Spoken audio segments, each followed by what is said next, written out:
Hello, Karen. Hi, Marty. How you going? Good. Welcome Thank back. you. Yeah, lovely. Great to chat to you again. You love these live things, and somehow I've got you to do too, and you're a bit freaked out by that, but that's okay. Soon I'm going to be begging you to do them. You'll be a video star and addicted to all the attention and fame.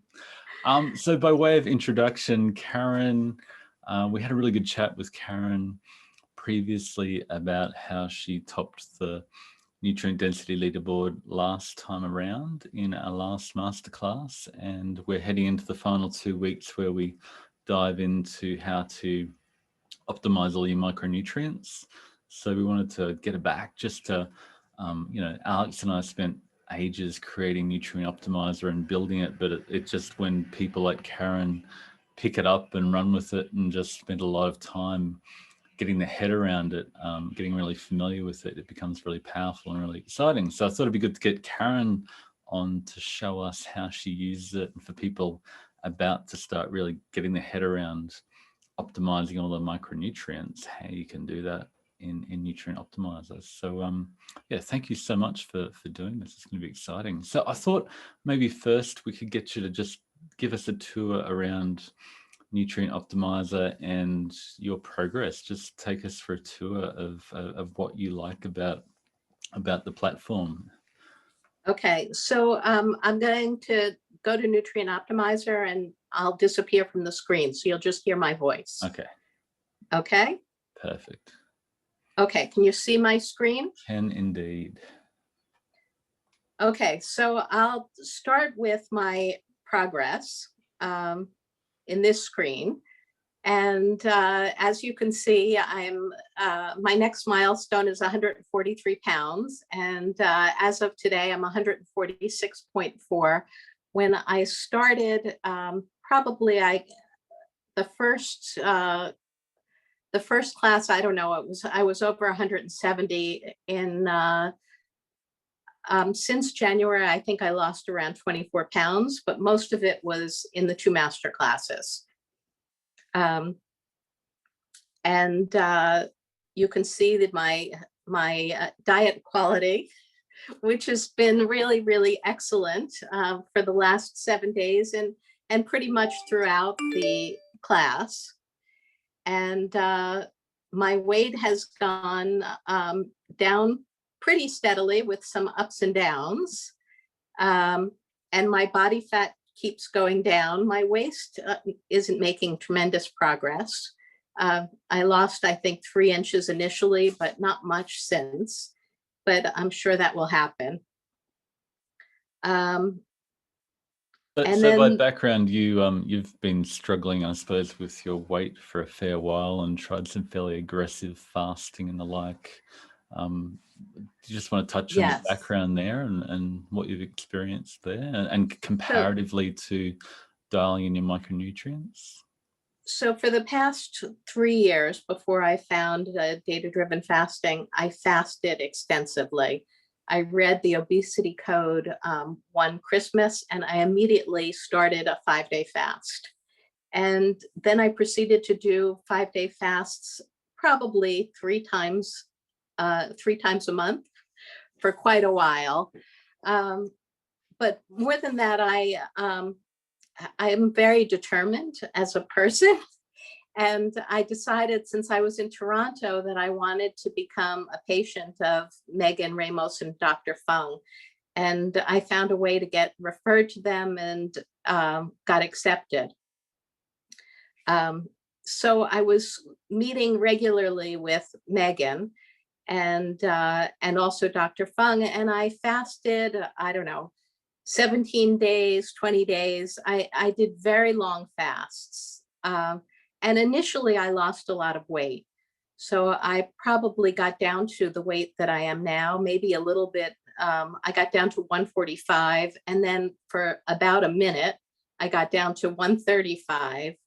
But that didn't really stick. And if I stopped fasting, I started gaining weight. And then I basically, if I if I didn't fast a lot, I would gain weight. And in between my fasts, I'd eat so much that I gained back what I lost. So eventually it just was like a zero-sum game. So it was And unsustainable at that point. Look, it we're was, live in the masterclass. How cool. yeah, it was really, for me, it was unsustainable. And the thing is that I thought that there was no place for me to go, because if I was not losing any weight by not eating, how could I lose weight by eating? So it was Where kind do of you go shocking from to there me. if you've stopped eating and you're not losing weight, or you stopped eating for a very long time and still not losing weight? Right. To me, it seemed like there was absolutely no hope for me. I mean, I was really feeling desperate, and I was gaining weight, just by living a normal life. So I did my first data-driven fasting challenge. I don't know if you could see all of the posts from Clark, but we've got an active moderators group. yes, he keeps posting. But anyway, I guess it was November, I did my first data-driven fasting, and I increased my protein tremendously. And I made a whole bunch of other tweaks, but almost immediately I went from no meals to 2 meals a day. And while I didn't lose weight, I stopped gaining weight. And to me, that was miraculous. And I just kept making tweaks that the moderators suggested, and then signed up for my first masterclass. And that's where, for me, everything came together. And you weren't quite sure about the masterclass. I think you said you were a bit skeptical and thought you might give it a crack. And yeah, I didn't do it because I wanted to do the masterclass. I did it because I wanted to stay in the conversation with the people from the data-driven fasting class. I had absolutely no interest in the masterclass. It's I mean, I already thought I ate pretty well. I've been a vegetarian since I was about 5 years old, and I've always eaten whole foods, and I had cut out grains, and I thought I ate pretty well. Even though I didn't know what my issue was. I mean, I was always oscillating between, am I eating too much fat? Am I eating too many carbs? I cut out the carbs, and I was still gaining weight, and I didn't really know what the issue was. And I never imagined that the issue was protein. I mean, it didn't even enter into the equation for me. So when I first started the first DDF, I imagine I was probably at 10 or 15% protein. But by the time I got to the master class, I was already pretty high. yeah, it's amazing. And not just protein, but nutrients, as we'll talk about here. So yeah, you've got to be really proud of what you've achieved. And yeah, the body fat's coming down. So take us through the micronutrient charts and what they mean, and then how you use them.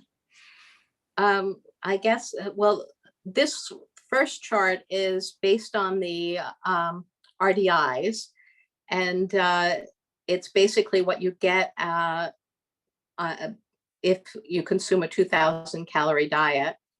You can see some of the micronutrients on the bottom are the ones that I've done quite well with. And interestingly, sodium is at the top. with very low numbers. I don't salt my food generally. So I guess, and I don't eat a lot of processed food. So I guess that's why sodium is low. Maybe you want to add something. Diet, you're getting a lot of K1, and B12 is interesting. That must be from the eggs and dairy. Yeah, I'm surprised because I struggle every day with B12. So I'm kind of surprised that that's on the bottom there. The ones that I struggle with are actually B6 is the hardest, zinc, B1, they're not, and copper. And B3. Copper is definitely hard to find, and B12 typically in plant-based foods. Yeah, B12 copper is often in the liver and organ meats and like. Right. I didn't struggle at all with some of those in the first master class. And in this one, all of a sudden, they're much harder for me to get. But what we're doing effectively is just, you're getting heaps of the nutrients at the bottom there, your vitamin A, folate, K1, but you need to chase at the top B6, zinc, sodium, thiamine, which is often in, and B3, which is in seafood, which you don't eat a lot of. So it's an interesting puzzle to solve for you and your unique situation, but really everybody's got a unique situation. Right. Right. And You know, how you got such, where do you get your B12 from on a vegetarian diet? Is that mainly eggs or eggs? yes, I found that I have to have eggs every day. Mm. I used to eat eggs, occasionally, but not every day. And now I know that I have to have at least 2 a day to get enough B12. I mean, I get some from like whey protein, but primarily from eggs. And I mean, I think I would get more niacin if I was eating higher carb, if I was eating beans. Yep. But in general, I'm not eating very many beans, so I struggle to get that. I get it through mushrooms now and hemp protein. The omega-3s, I mean, I think a lot of people get those through fish. Yep. Or, seafood. I get it through chia seed mostly. Yeah, it's been, zinc is another one that's really, really hard. And I get that primarily through hemp. Yep. Wow. So I used to have whey protein shakes, but I found that I couldn't get enough zinc. So I had to find other sources. Yeah, the whey powder is good for amino acids, but yeah, it doesn't give you all the other nutrients, so it's sort of not as optimal as some of the other food choices you might make. So what you've achieved there, what you're showing on the screen with 100%, with basically 100% means per 2,000 calories, you're getting our target optimal nutrient intake scores, which are, it's a stretch target and it's really hard.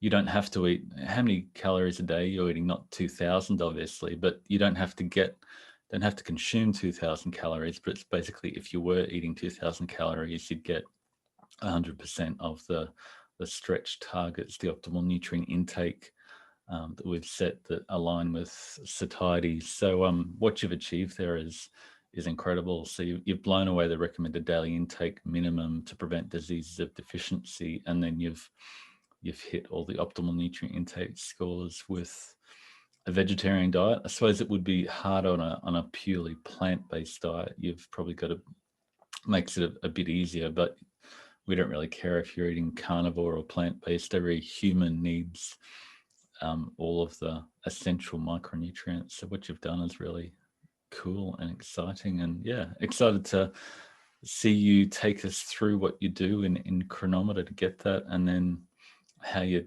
tag it back with Nutrient Optimizer and create a day. Okay. So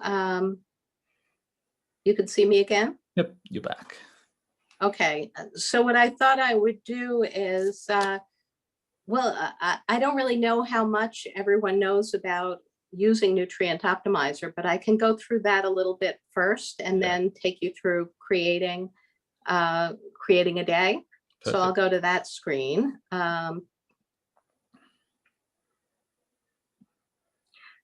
So most of the time I use this screen, the food screen, and there's my list looks probably a lot like everyone else's list, except that I have at the top, I have animal-based foods, but no seafood, and it's basically vegetarian. Yeah, no meat and seafood for you. And then I have all the plant-based foods. And because I'm a vegetarian, there's no seafood at all on my list. But the plant-based one probably looks very similar to everyone else's. And I have clicked off a bunch of things, the red ones, that are foods that I particularly like, or that, I wanted to add to my list. But really, for people watching the, if you haven't played with Nutrient Optimizer, these foods in the list here are ranked based on the ones that will fill in the micronutrient gaps at the top of Karen's nutrient fingerprints. So based on what she's logging in Chronometer, these are the foods that will actually give her more of the nutrients she's currently struggling to get as much of, and not K1 and those sort of things that she's getting heaps of from the plant-based foods. Right. I don't even actually know how you get K1 because it comes so naturally. I've never had to look for it. Basically green stuff. Yeah, but I'm really getting to know the ones that are at the top of my list. And most often I go to today, and because I have nothing in today, it shows up yesterday's score. So yesterday's score was 100, and it doesn't show it that I need any nutrients. There's nothing listed next to it. But that's mostly what I use. And then you could go to meals, and there are a whole bunch of recipes. And these are all vegetarian recipes because you're a vegetarian. That's right. That's right. And then one thing that, well, I'll go back to it later. Maybe I'll go and start creating my day. How about that? Cool. Okay, so I'm going to start with a blank screen, even though I actually started my day today. And usually what I do is for breakfast, I have something with eggs because I know that I need 2 eggs at least in order to get a good score and to get the nutrients that I need. So today, and the other thing that I like a lot is cottage cheese. Yep. So today I had for breakfast, I had a muffin that I made. It's made out of wheat bran, and it was basically a recipe from City that I adapted. So I'm going to put that in. I make these 2 little muffins, and they only take about a minute to make. And in my version, I have wheat germ, wheat bran, 2 eggs, and some chia seeds. And then during I ate this often during the last Masterclass, but during as long as it's not the final week, I add some nutritional yeast to it because I like the taste. Yeah. So I'm going to put that in my diary. And so you've made your own custom recipe there in Chronometer, which people can play with. And I can explode it so that you can see the ingredients. Yep. And the calories. So you can see that I put a tiny bit of salt in it, and I have 2 eggs. I eat omega plus eggs. Yep. And it's an entry that I made in Chronometer myself. I contacted the company and I found out what the amino acid profile was, and in addition to the information that was on the package. And that helps with the omega-3 fatty acids. Do you want to show people how you can enter other recipes for people who are in the masterclass? They've got the recipe books. They can add a recipe when they're linked from the Optimizing Nutrition batch. So like an optimizer recipe? Yeah, so if you type in... You just type in optimize. Sorry. Let's see. So if you put a... I think you have to put a... put a square bracket at the beginning and then type in Optim. One sec.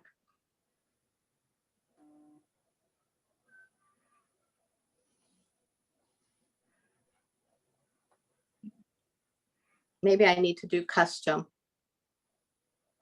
Anyway, we've got about 2,000 recipes in there that should... Here they are. There you go.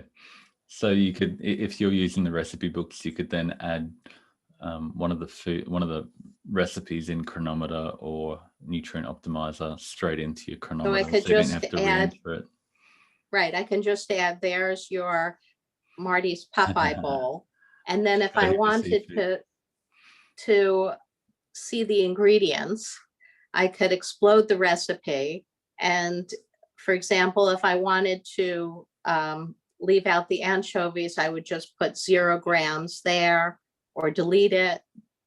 And then I could add something else in if I wanted to, whatever I wanted to change, I could change there.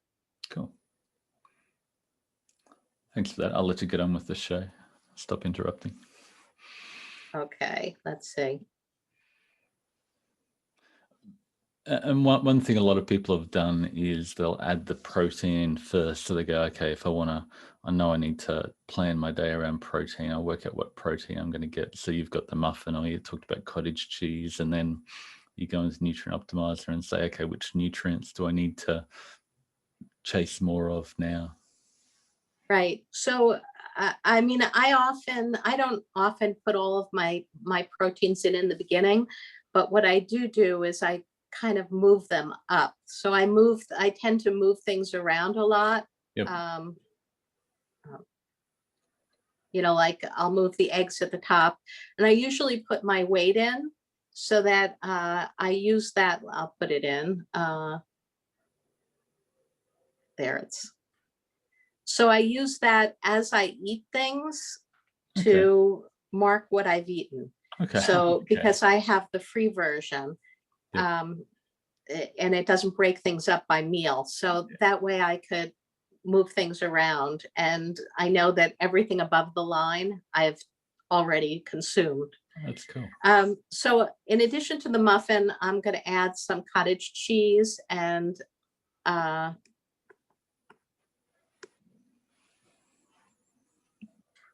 this is also a custom entry, and I actually don't know how much I'm going to eat. So right now I have 100 grams, and I'll put that up at the top as well. And I guess we could go now and go back to Nutrient Optimizer and begin to look at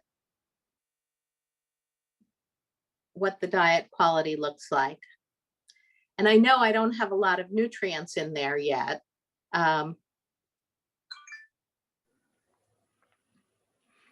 So you've gone to today to show what's in Chronometer today, and it'll pull the data from Chronometer into Nutrient Optimizer. So somebody, right. Amy was asking, what are those little, what did she mean by, she didn't have any nutrients listed at the top, and now you've got vitamin C and calcium that are currently missing from your fingerprint. If you went back to your fingerprint, you could see the fingerprint for today and see that vitamin C and calcium are 2 that you really need to chase more of. Right. And what I do know from experience is that as soon as I fill my vitamin C and calcium, other things are going to show up. So I know, regularly what I like to eat with this, and food that's high in vitamin C is red pepper. So I'm going to put in some red pepper. So it's basically a little game of whack-a-mole where you have to, chase new things to fill in your day. Oh, I'm on custom, so I have to go back to all. And I'm going to add 80 grams of red pepper. So now I can go back. I know I have a good source of vitamin C, and I'm going to go back here and press today again. And that refreshes. Yeah, it didn't go away yet, but I'm going to try again. Okay. So my score went up. And it's calcium only now. Right. My score went up 1 point. Yep. And now I have calcium that I need. And actually, I'm not going to take care of that right away. I know that I will need some sodium. Yep. And so I'm going to add in, my favorite source of sodium is pickles. So I'm going to add in pickles, sour pickles, and I guess I'll try 80 grams of that as well. So that's like 2 small pickles. So I put that in, and now I'm going to think about what else I'm going to have during the day. This is pretty much my breakfast, and let's see how many calories it is. It's about 400 calories. These muffins are very filling for me, so it's a really satisfying breakfast. And I'll go back to, oh, you can see my score just by adding in the pickles went up to 91. Went from 89 to 91. This is the game we play to get to the top of the leaderboard. Yes. It's really And cool. now, Like I remember in the first interview, you said I just got lost in solving the puzzle and fascinated, and I looked up and I was, at the top of the leaderboard, and I felt really good. yeah, well, it took me weeks. I was at in the 80s and then 90s. I kind of went point by point. It didn't, I really thought that there was no possible way for me to get over 95. I got to 94 and I was there for like a week, and some days I was lower and some days I was higher, but I never really had a big jump. It was always one point at a time as I went up. So then afterwards, I'm going to think about what I'd like to have for dinner. And I think tonight I'd like to have some ratatouille that I have in the freezer. So that's another recipe. Let me see if I can find it, that I made for the masterclass. And rather than having a full serving, let me see, I'll put 0.75.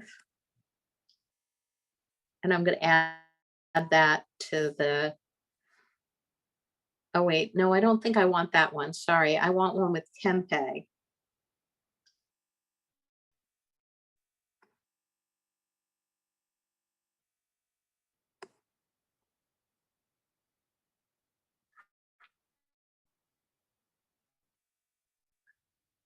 Okay, so here I have a ratatouille. It's also a recipe, and I'm going to put in 3/4 of a portion. And this has protein included in it, and spinach, which always seems to be important to getting a high score. Yeah. So we can Lots go of back and nutrients with look. spinach. So just go back to your protein bar there on Chronometer. So you're targeting a fairly high 107 grams of protein as your target, with 980 calories, because you're still trying to lose weight. But yeah, are you mindful of trying to get your protein up a bit longer than your energy bar? Is that sort of a game you play as well as part of it? I try every day to do that, yes. Yeah. But even more important for me, I try and get to close to 100 or sometimes above. I make quite often very close to the 107. Yep. But mostly I was eating tremendous amounts of fat before I started this. And to me, it seems miraculous if I can stay under the 40 grams of fat and under the 53 grams of carbs. Yep. Yeah, and generally, like, we start people in the masterclass prioritizing protein and chasing adequate protein, and that really helps with satiety and upping nutrient density. But if you started with chasing the harder to find nutrients, you'd probably get heaps of protein at the same time. So it doesn't really matter which end of the elephant you start at, you still really arrive at a very, very similar place. Whether you prioritize nutrients or prioritize protein, the solution is pretty much the same generally. Generally, yeah. And I use pretty much the same proteins. I mean, I love cottage cheese and I love Greek yogurt. And occasionally I mentioned I have to have eggs every day. Occasionally I have tempeh, or I have seitan, or another protein, tofu. But mostly it's the eggs, the cottage cheese, and the Greek yogurt. So the reason I didn't add the protein first is because I like to have a nice dinner, and I don't know, I wanted something that was vegetable based, and I could add in a soup or something else, but this is quite good with the tempeh in it. So we could go back and look at what my score is now, and it's actually all the way up at 96, which is surprising. All right, and then it still says I need calcium, so I guess I'll add more cottage cheese and see what happens. So you just taken the previous entry and just tweaked it up a little bit, and then you go back and refresh your diet quality score. Yeah. I often refresh completely because it doesn't always catch. Right. Oh, look. So my score went up, but there's still, it looks like a whole new slew of things that I'm missing. And that often happens. Yep. So I'm going to tackle the vitamin D. And for that, I know the best solution is my favorite. Oops.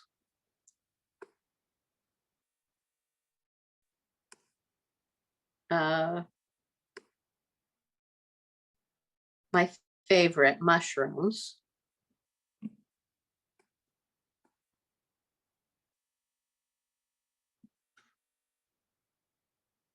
Oh, not that entry. I want raw, high in vitamin D. And I'll start off with 100 grams and see how that goes. So we can go back to Nutrient Optimizer and click on that. Refresh.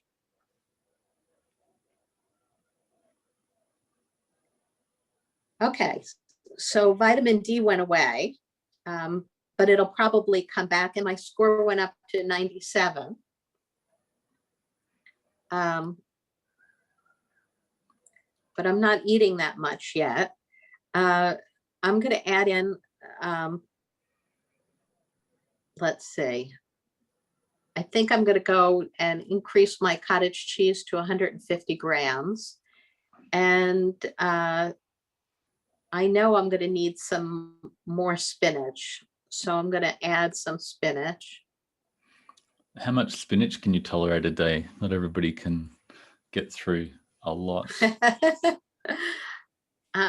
Well, you can see that I have by default 200 grams.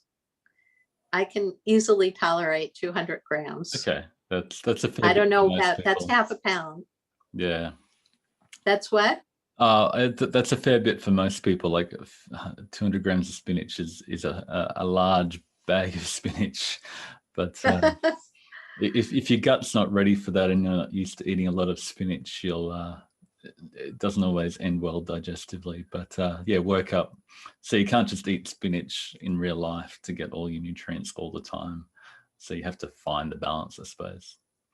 Right. Well, 200 grams of spinach shrinks down to practically nothing. If you cook it, yeah.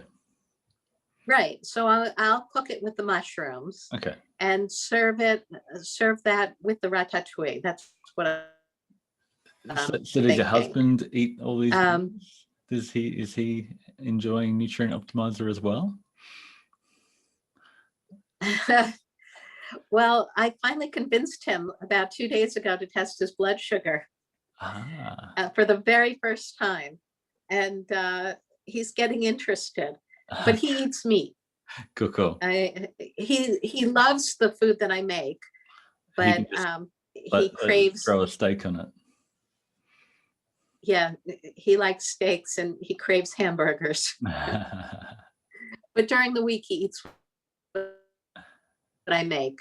Okay, so I'm going to go back and just take another look at, oh, it went up another point, but calcium showed up again. And my B1, B3, and actually one of the amino acids is there, Yeah. which is interesting because I haven't seen that in a while. Because you're vegetarian, sometimes it might be harder to get some of those amino acids, particularly methionine.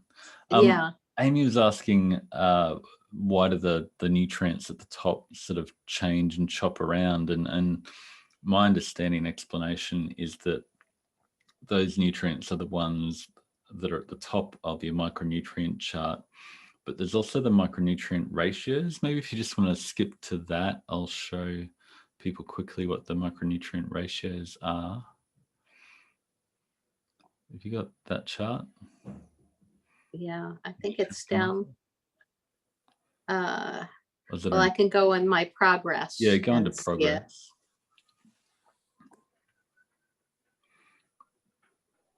There. Yeah, and then scroll down. So my ratios are remarkably good. Yeah. I just have. So what Nutrient Optimizer does, it'll turn off one of those nutrients if it's going to throw out your micronutrient ratio. So it won't show up as a nutrient you need to emphasize if it's going to further exacerbate a micronutrient imbalance. So there's really no way you can do this in your head or manually without Nutrient Optimizer telling you what meals and foods you need to emphasize and prioritize. So yeah, that's what Optimizer does behind the scenes, and that's why it can be a little bit confusing to go, hey, why do they change in random sort of fashion? But that's sort of what's happening under the hood. Well, also as your calories go up as a percentage, you may be getting like, 30% of your calories from food, but as you go to 35%, you need more of some nutrient that was satisfied earlier. Does that make sense? Yeah, no, that's a good explanation as well. So that's one thing that takes a little while to get your head around, because you've got the Chronometer nutrient score. I don't know whether you flick to that. In Chronometer, there's a nutrient score, but to get a higher score in Chronometer, you need to eat more. I think in the main page of Chronometer, they've got their own little funky score with the targets. You've probably got that turned off because it's basically garbage, but. Oh, I don't know. Maybe you can see it here, down here. If you go down, they've got all targets there. Oh, if you had gold, you'd be able to dig into it. Yeah, no. I use this daily report all the time, but I have my the optimal numbers as my target. Yeah, which is a whole new level. Okay, so so you can see, already I'm really high in folate and vitamin A, and let's see what else I'm really high in.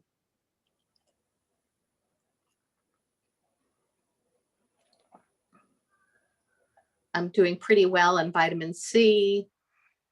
Vitamin D is okay. Vitamin E is high. Vitamin K, of course, is very high. Yep.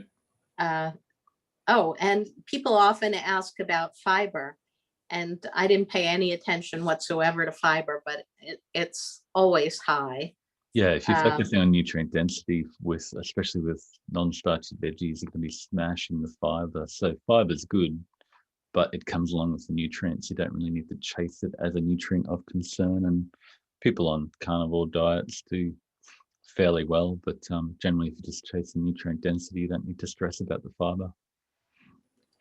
And then you could see that methionine or methionine, however you say it, is low.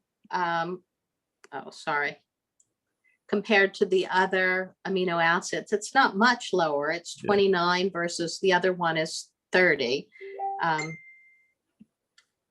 But if I click on it, you can see that I'm getting that amino acid from these foods. There's cottage cheese, eggs, the ratatouille, the spinach.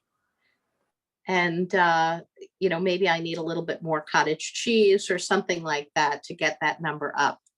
Yeah, that amino acid tends to be higher in animal-based, meat-based foods. So okay, so I like to have dessert. So I'm going to put in something, I'm going to put in Greek yogurt. And I know I need to get my protein up. So I'm going to give myself, let's see, 100 grams of Greek yogurt. And I'm going to add to that, I made a raspberry rhubarb dessert without sugar, but it's quite good. And it's a 50-50 split between raspberry and rhubarb. And I found that 40 grams of that is quite good.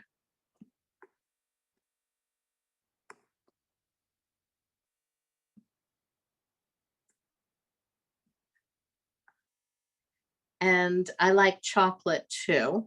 And I bought these unsweetened chocolate chips from Trader Joe's, and just a few of those. I put them in as baking chocolate because they have no sugar at all.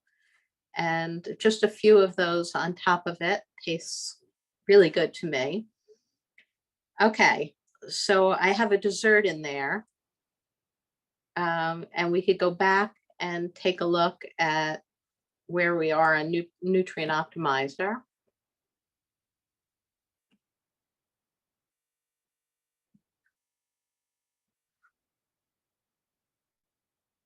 I think we're pretty much where we were before. I think I'm still at 97. So I still have B3, B1, and zinc. And I think I'm going to have a protein shake with hemp protein. So I'm going to add it. Everybody needs to get up, 97 or above, but you're just showing it is possible even on a restricted vegetarian diet to dial it in. How long has it taken you to, obviously it took you a little while of digging and playing and finding what worked for you and what you enjoyed eating, but how long would it take you to put together a normal day, plan a day? Do you plan ahead, like in the morning or the day before? I definitely plan ahead. Yep. I last Masterclass, I did everything the night before. Once I realized how difficult it was. Now I tend to do it in the morning, but it delays my first meal. Because I know if I don't plan ahead that there's no way, if I'm over on something, like very often you have to cut back on what you're eating. Yep. You know, maybe I have to have 25 grams less of cottage cheese because too much of a good thing is not good anymore. And, you know, maybe I'm too high in calcium and I need those calories to get more of something else. And so I really need the whole day in order to withdraw some of the things that I, you know, like later on, I can't uneat something. But if you're just doing maintenance, you don't have to live at, you know, near the hundreds. You'd happily thrive on 80 or so, and most people are probably down at 30 or 50 in the Nutrient Optimizer score. So just encourage people to take it from where they are now and move up just a little bit, and they'll get quite massive improvements by just doing that. I mean, I can get a 90 with my eyes closed. I don't have to plan that at all now. Yeah. I have a really, really good sense of what you need to eat in order to get 90, 92, that kind of thing. And I'm sure that that's true for everyone who has done the program and, you know, was able to score highly. They know exactly how to do it to get a pretty good score and to live there. Yeah, and you can't unlearn that once you've done it for a few weeks. You can't unsee that, and you know what's good for you, and you know what's going to work for you and what you're going to thrive on. So did you want to show us the final fingerprint chart of what you've just created for the day? Okay, I'm not sure that I'm done yet, but we're pretty close. I'm now at 99. You're at 99. Wow. Yeah, but I still need B3, B1, and zinc. And you're going to use NutriBoost to nail that, are you? Well, show people how they can use NutriBoost to identify the foods that contain those 3 nutrients. I can do that, and I could go here, well, it has yeast extract spread, but that's fortified, I think, so I won't eat that. But one of the things that I have found recently that I really like is if you go here and you go to nutrition tools, and then you go to essential nutrients. And so the one of the nutrients that I struggle with all the time is B6. Right. So if I go to foods that are high in B6, and then I pick nutrient density per calorie. So it gives me the foods that are lowest calorie and have the most of that nutrient. And actually, this is a new food for me, Chinese cabbage. I bought it, I guess, last week or a few days ago, and I've had it for 3 days because it's high on the list. And up until that point, I was eating spinach and watercress, zucchini, red pepper, actually mostly red pepper for B6, but it's much further down the list. Yeah. So now I'm trying to do, I can't eat that much Chinese cabbage. So I mix it with the red pepper. And of course I have spinach on my list as well.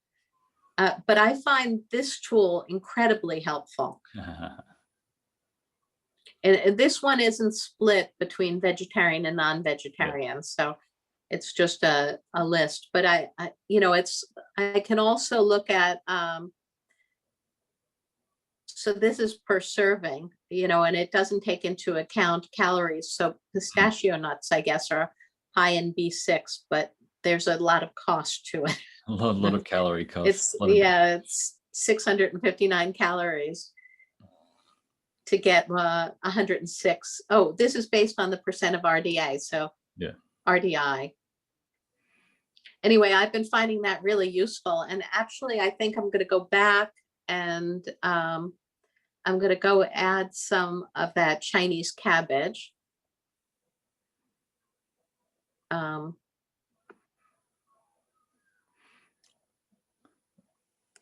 So you found a whole lot of new interesting foods that you never would have thought of trying before through playing with Nutrient Optimizer, and a bit of an adventure in a way. Yes, and I have lists. I keep lists of everything. So I have lists of different foods by nutrients. And, so when I need to plug something in, I mean, I know that right now I think I'm still low on, I think it said B1. Oh, there it is, B1. So this is another food from City that she talked about Moringa, which is a plant that grows in Kenya and also in Cyprus. She has a Moringa plant in front of her house. And I went on a search for Moringa, and I actually have it in my refrigerator right now. I found it both in the Chinese grocery and in a Filipino store.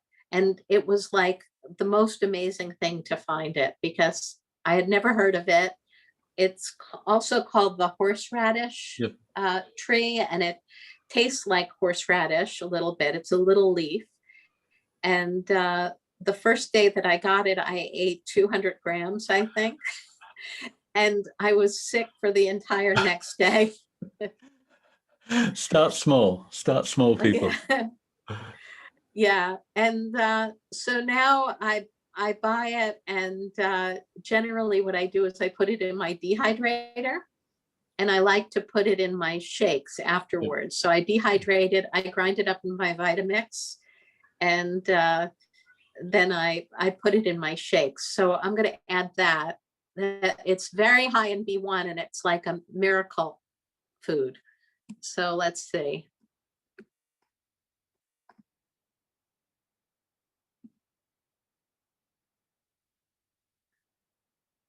Okay, so that's now in my list, and I'm going to go back and take a look.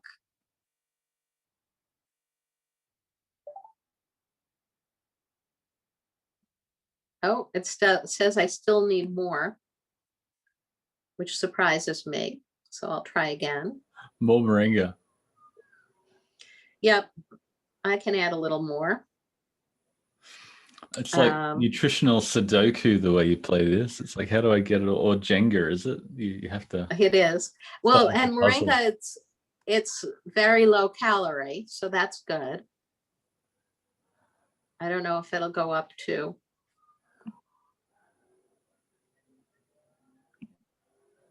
No, so I probably need to add something else.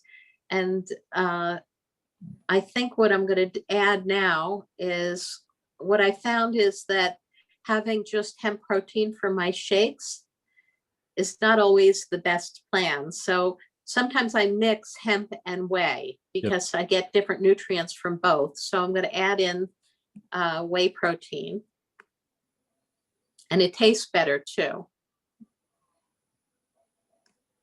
Let's see, 10 of that. And how much do I have?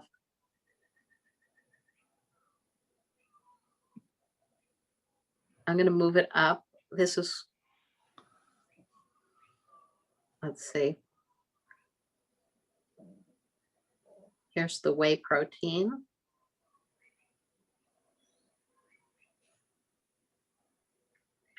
And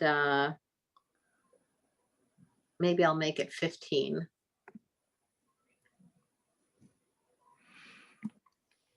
Okay, so now I'm at 98 grams of protein. Yep. And you've pretty much hit your energy goal for the day.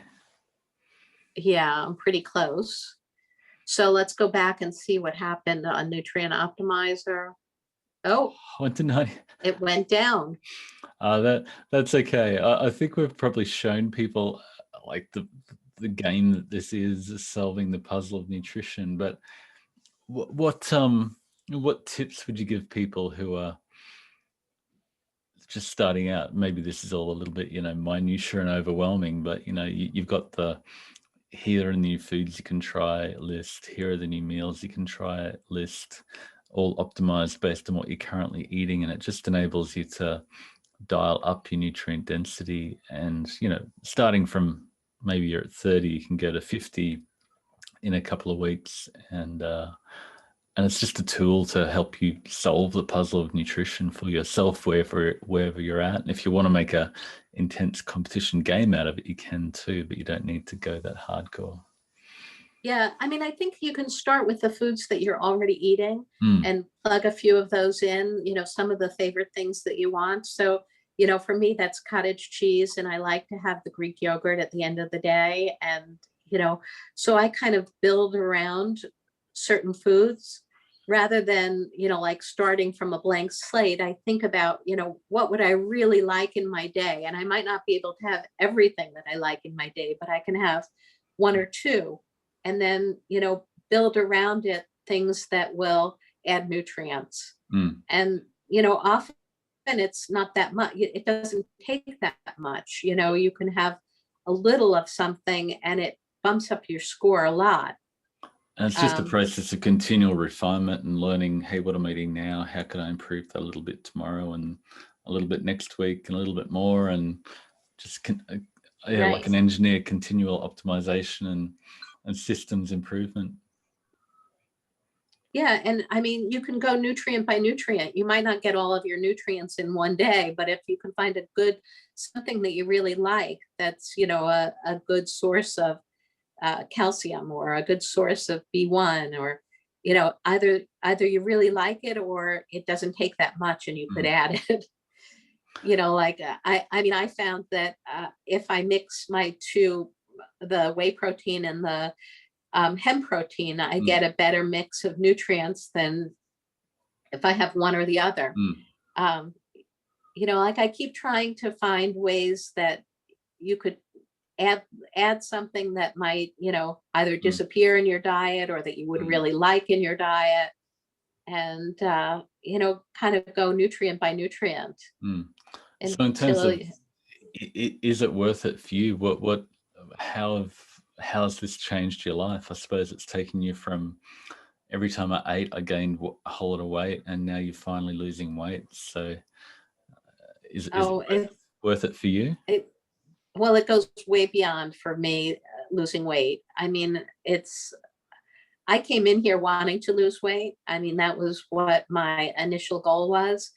Um, and actually, I mean, I really had no goal for the master class, but um, I really, under all of it was, I think I told you I had breast cancer, Mm. and I really felt like, I mean, I think there were a lot of factors for why I got breast cancer, but um, I think a lot of it was because of my vegetarian diet. Mm. I never felt like my diet was healthy, even though I think I ate healthy foods.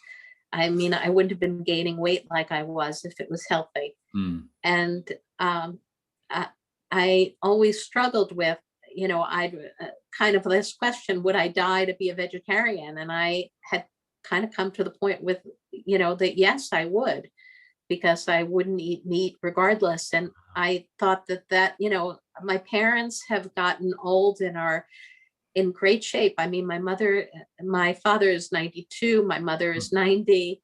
They're healthy. And I wasn't.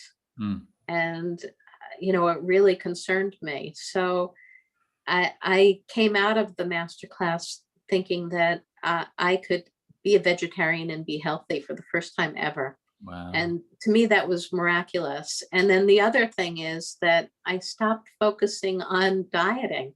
It's like it became a game of feeding myself Yeah. and nutrition, and it was fun.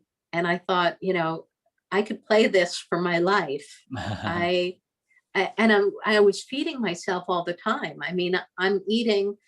eh, When I'm planning my day, I'm not planning what I'm not going to eat. I'm planning what I'm going to eat. It flips the whole diet game from deprivation and suffering and not eating to how am I going to nourish my body and give it what it needs, and you get the results every time.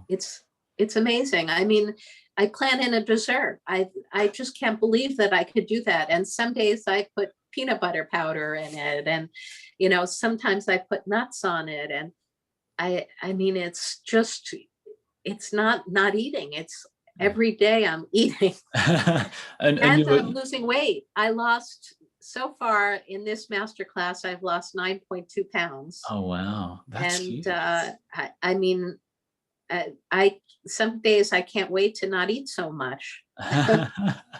And what was your longest fast before? I think you said 28 days or something crazy. No, not 28 days. I think probably 21. Wow. Uh, yeah, And but I mean, I you did just stalled several out and long didn't make fasts. progress. I mean, I lost weight during the fast. I told you I got down to 135 for a split second, but mostly I got down to 145. And right now I'm at 146.2 or 146.4 or something like that. And I am sure I'll be down to 145 in a few Mm. days. And I'm eating every day, as much as I can. Mm. So for you, It's going from that lifestyle of the mental anguish of I starve myself and then I regain it, and I starve myself and I feel worse, to being able to nourish your body, it's worth the effort for you. Well, I mean, I know that there are a lot of people who say they like fasting. I hated it. I always hated it. Every single moment of it. Geraldine and I were fasting buddies.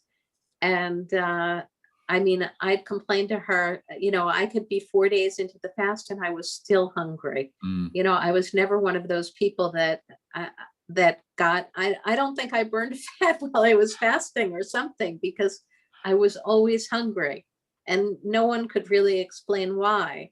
But I mean, even in the really long fasts, I was really hungry through all of it. So for me, fasting was never fun. And I never got energetic. I never felt like I could run a marathon or felt good. It was just torture. And now you're So losing fat and feeling energized and feeling full and satisfied and feeling, satiated. yeah. When I wake up in the morning, I don't have to think about, this is going to be another day where I can't eat. It's, I mean, spending the time figuring out what I'm going to eat is the whole different. Yeah. It's a whole different experience. Yeah. That's exciting. It's really been amazing. Yeah. Elise said, how many meals a day you're eating now? I eat 2. Yeah. And with a dessert sometimes topped on. Oh, I have dessert pretty much every day. Yeah. And so I usually have 2 meals. Sometimes it'll be eggs and maybe, soup or something, or a salad. And then in the evening, I have, a main course of some sort. And I usually have a shake, and then I have some kind of dessert. Usually it's been yogurt, but sometimes maybe a chocolate shake, or I made some kind of like ice cream like thing. And then eventually you'll get to your goal weight and you'll be able to add back more energy, and it won't be such a quite so precise, but you're enjoying the journey as you go down. Well, I mean, if I didn't feel compelled to get 100, it would be, I mean, I could eat a lot more. Yeah. A lot more carbohydrates and do really well. It's, I mean, when you want to get 100, you have to give up something. And I'm willing to give it up because I'm losing weight so rapidly. Yeah. So like I don't know if it's related. The nutrients it needs, the magic happens. Yeah. Yeah. Yeah. I mean, and I think that for me, I have no need for a third meal. I mean, I wake up, I've been trying to force myself to eat earlier. I had a conversation with Bob, and we suggested, we decided that I would eat my first meal at like 10. And every day it's a struggle. I think about it at 10 and I finally eat at 11 or 11:30, or, I'm not done and my husband wants me to go for a walk. So, it's not natural for me to eat early. Yeah. But I keep working on it. And the other thing is I keep making changes. I mean, I'm constantly trying to tweak what I'm doing because it doesn't all work perfectly. And, like I have trouble getting my blood sugar down, and I'm trying to succeed as, like I have in the Masterclass in the data-driven fasting class. And so I know I need to make changes in order to be equally successful there. Yeah. Yeah. So hopefully you'll reach your end goal before too long and just be able to cruise along with all the knowledge in your back pocket and get on with your life, just enjoying what you know and putting it into practice. And thank you so much. Well, I've noticed there are other problems as you get thinner. You have more wrinkles, and you have to. Yeah, you can focus on gaining strength and being more active, but you're glowing more and looking thinner and healthier every time I see you. So that's really cool. Yeah. Well, now I've started some resistance training too. So I'm working on that. That's great. And cool. Thank you so much, Karen. It's been really, really, really cool. I think this will give people a really good insight for the coming 2 weeks of the masterclass to know how it's done at the high level, and give them some inspiration to tweak and play and jump backwards and forwards between Chronometer and Nutrient Optimizer. And and thanks for coming out of your shell to share and a second video. So thanks so much. Yes. Well, thank you, Marty. Thank you. Thank you so much for inviting me and for this amazing program. I mean, it's so much fun. Super. Thanks, Karen. See you, everyone. Bye.